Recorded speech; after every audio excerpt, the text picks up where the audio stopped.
అందుకే నువ్వు టైం తీసుకున్నా సరే నీ నిర్ణయం కరెక్ట్గా ఉండాలి. ఎందుకంటే నీ నిర్ణయం మీదే రెండు కుటుంబాల నిర్ణయం ఆధారపడి ఉంటుంది. చెప్పకిలా, నీకు పెళ్లి చేసుకోవడం ఇష్టమేనా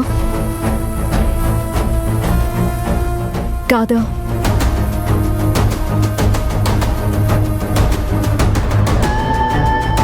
నీకు ఈ పెళ్లి ఇష్టం లేదా?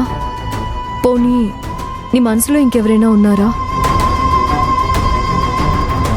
అలాంటిదేదైనా ఉంటే నువ్వు నాకు ధైర్యంగా చెప్పకిలా.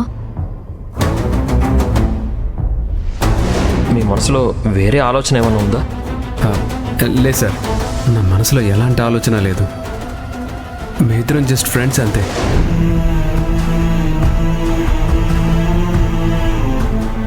మాట్లాడకిలా, నువ్వు ఈ పెళ్లికి సిద్ధంగా ఉన్నావా? అంతా ఓకే కదా?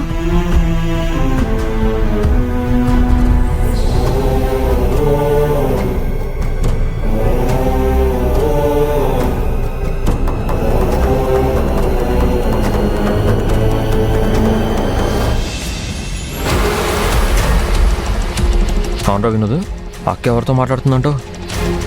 అదే అర్థం కావట్లేదు మావా. ఎవరినైనా కలవాలని ఏమైనా చెప్పిందా? నాకేం చెప్పలేదు. రే, నేను వెళ్ళి విషయం ఏంటో కనుక్కుంటాను. సరే నువ్వు వెళ్ళు.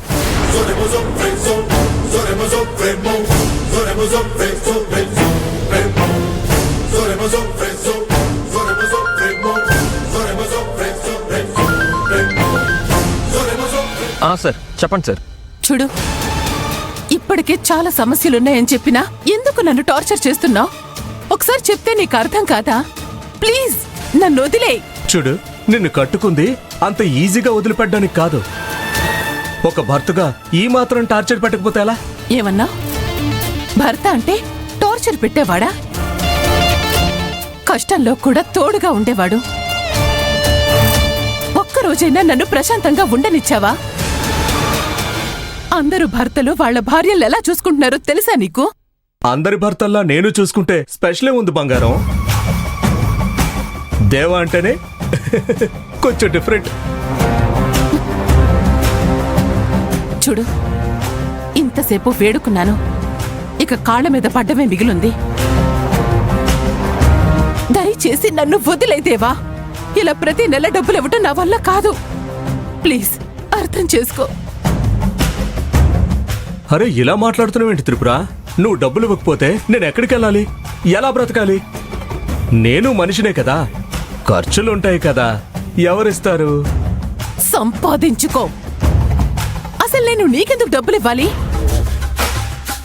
ఒళ్ళొంచి పని చేయి, కనీసం నీ ఖర్చులకైనా డబ్బులు వస్తాయి. కాళ్ళు చేతులు బాగానే ఉన్నాయి కదా, నిజాయితీగా పని చేసుకుని బ్రతుకు. డబ్బు ఇవ్వమని నన్నెందుకు వేధిస్తున్నావు? ప్లీజ్ దేవా, నన్ను వదిలే. నేను కూడా ప్లీజ్ అని అడుగుతున్నాను. నాకు డబ్బులు కావాలంతే. ఇందులో ఏ కాంప్రమైజు లేదు, అర్థమైందా? భగవంతుడా, నేను ఇతనికి ఎలా చెప్పాలి?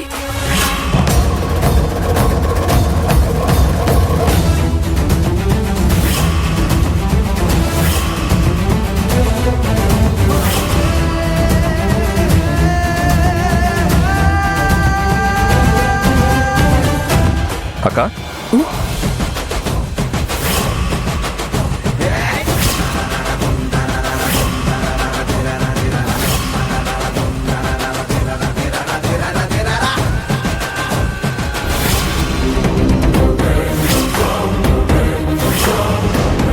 ఎవరిది?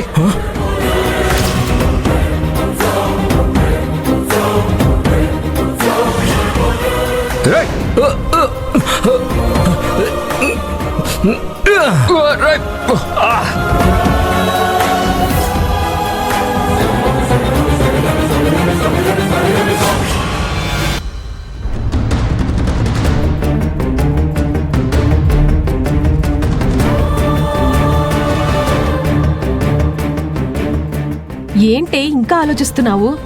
నీ మనసులో ఏముందో అక్కతో చెప్పు. అక్క నీకు సపోర్ట్ చేస్తుంది కదా. నీకిష్టం లేకపోతే ఈ పెళ్లి ముందుకు వెళ్ళదు. నీ మనసులో ఏమున్నా సరే ధైర్యంగా చెప్పు.